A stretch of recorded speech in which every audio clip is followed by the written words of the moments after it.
Data analysis expression, popularly known as DAX, is a formula language used in Power BI to create calculated columns, measures, and custom tables. So once you master DAX, it gives you total control over your visuals and reports, allowing for better performance and flexibility within the Power BI interface. So today is day 40, and we're starting a new course in the series, which is DAX function in Power BI.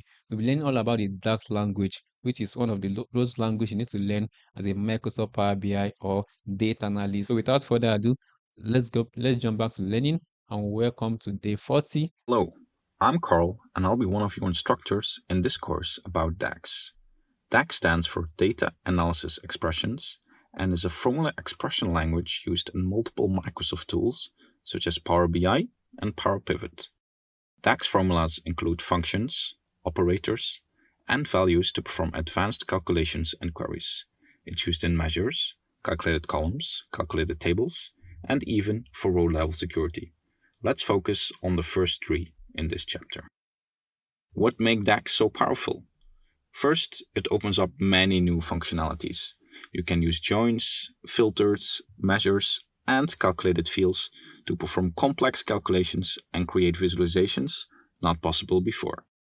Combining DAX and Power Query together provides a powerful data analysis tool. You can dive deeper into the data to extract key insights and use DAX for rapid prototyping. In DAX, it's important to understand the difference between measures and calculated columns. In calculated columns, DAX computes a value for each row when importing data. In this example, we calculate the cost for each row by subtracting the profit value from the sales value.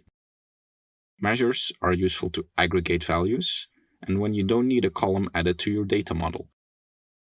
In this example, this measure calculates the sum of all sales. Depending on how